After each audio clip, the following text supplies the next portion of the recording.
காஞ்சிபுரம் வரதராஜ பெருமாள் கோவிலில் நடக்கக்கூடிய மிக முக்கியமான நிகழ்வான 2வது நாள் மயில் வாகன சேவை பற்றியும் இந்த ஸ்தலத்தோட சிறப்புகள் பற்றியும் இந்த காணொளியில் பார்க்கலாம்.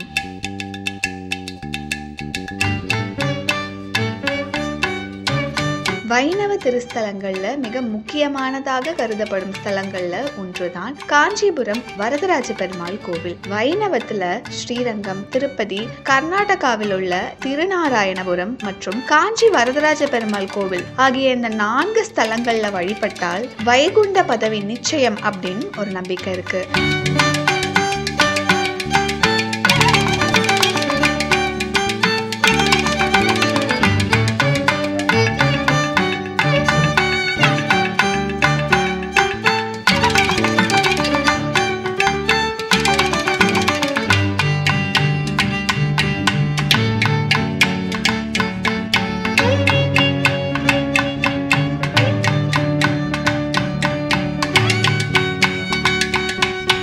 காஞ்சிபுரம் வரதராஜ பெருமாள் கோவில் திருமாலின் 108 திவ்ய தேசங்கள்ல 43வது திவ்ய தேச ஸ்தலமாக போற்றப்படுது.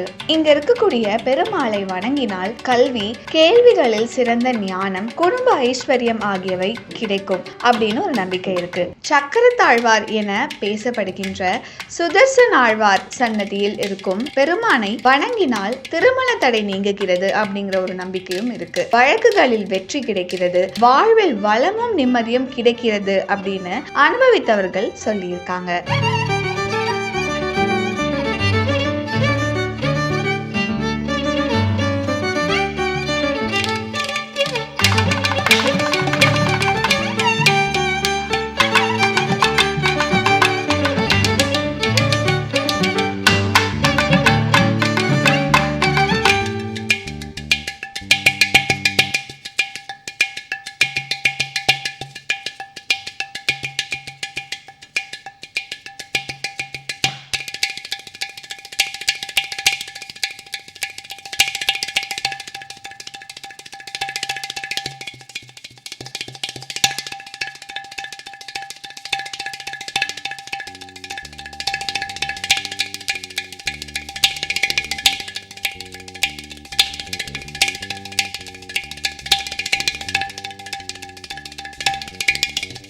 தனி சன்னதியில் வீற்றிருக்கும் பெருந்தேவி தாயாரை வணங்கினால் பெண்களுக்கு உடல் ரீதியான பிரச்சனைகள் தீர்க்கின்றன அப்படிங்கிற ஒரு நம்பிக்கையும் இருக்கு. குழந்தை வரம் வேண்டுவோரும் தாயாரை வணங்குறாங்க. மேலும் தங்கப்பள்ளி, இந்த இடத்துல தங்கப்பள்ளி வெள்ளி பள்ளிகளாக இருக்கும்.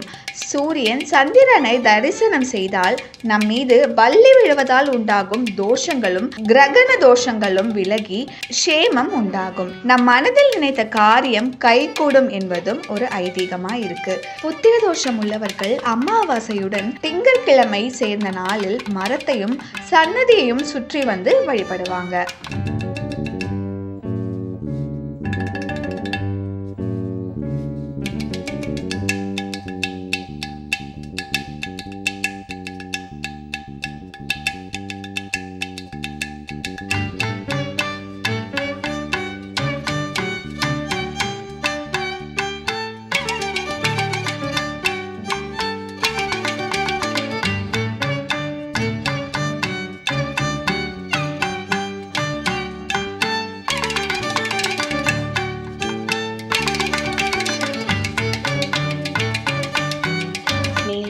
இன்னும் ரொம்ப முக்கியமான தனிச்சிறப்பு அத்திவரதர். 100 மண்டபத்தின் வடக்கே உள்ள குளத்தில் 2 நீராழி மண்டபங்கள் இருக்கு. தென் திசையில் உள்ள மண்டபத்தின் கீழே நீருக்கு அடியில் ஒரு மண்டபம் உள்ளது. அதில் தான் மிக பெரும் அத்தி மரத்தாலான அத்திவரதராஜ பெருமாள் சயன நிலையில வைக்கப்பட்டுள்ளாரு. 40 ஆண்டுகளுக்கு ஒரு முறை இப்பெருமாளின் திருமேனியை வெளியே கொண்டு வந்து தரிசனத்திற்காக வைக்கப்பட்டு வழிபாடும் நடத்தப்படுது.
மேலும் இந்த ஸ்தலத்துல நடக்கக்கூடிய மிக முக்கியமான விழாவுடைய 2வது நாள் பெருமாள் வந்து மயில் வாகனத்துல உலா வந்து பக்தர்களுக்கு காட்சி தராரு.